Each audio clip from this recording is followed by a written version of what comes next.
আসসালামু আলাইকুম রহমতুল্লাহি ওবরাকাতু ইন্নাল হামদালিল্লাহ কাফা ওয়া সালামুন আলা ইবাদিহিল্লাযীনা ইসতাফা আম্মা বাদ। প্রশংসা মাত্র আল্লাহ সুবহানাহু ওয়া তাআলার জন্য, যে দয়াময় আমাদেরকে অধিক অধিক নিয়ামত রাজি দিয়ে ভরপুর করে দিয়েছেন। সুবহানাল্লাহ। আমরা সেই মহান রব্বুল আলামিনের সকলেই শুকরিয়া আদায় করি।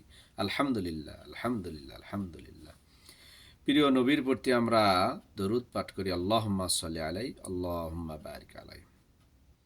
মৃত্যুর পরে মানুষের যে 7টি আফসোস থেকেই যায়, যে 7টি আফসোস মানুষ করতেই থাকবে। মৃত্যুর পরে মানুষ যে 7টি আফসোস করতেই থাকবে, তার 1 নাম্বার হলো, মানুষ বলবে, হাই আমি যদি মাটি হয়ে যেতাম, ইয়া লাইতানি কুনতু তুরাবা, হাই আফসোস আমি যদি মাটি হয়ে যেতাম।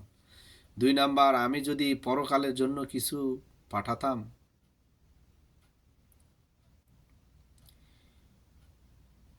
ইয়াকুলু ইয়া লাইতানি কদ্দামতু লি হায়াতি, হায় আমার জীবনের আফসোস, আমি যদি পূর্বে কিছু পাঠাতাম কতই না ভালো হতো।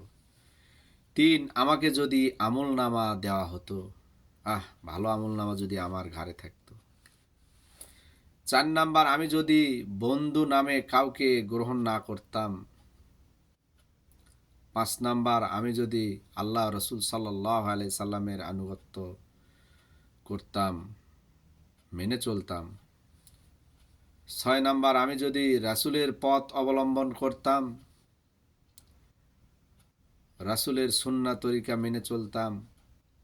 7 নাম্বার, আমি যদি রবের সঙ্গে কাউকে শিরক না করতাম, অংশীদার স্থাপন না করতাম, তাহলে আমার জন্য কতই না ভালো হতো। আল্লাহ সুবহানাহু ওয়া তাআলা যেন আমাদেরকে এই আফসোস না করান। মৃত্যুর আগেই যেন আল্লাহ সুবহানাহু ওয়া তাআলা আমাদেরকে মুসলিম, মুমিনাত, মুসলিমাত সকলকে যেন আল্লাহ সুবহানাহু ওয়া তাআলা সঠিক ঈমান নিয়ে, আমল নিয়ে কবরে যাওয়ার তৌফিক দান করেন, মৃত্যুবরণ করার তৌফিক দান করেন। আল্লাহুম্মা আমিন।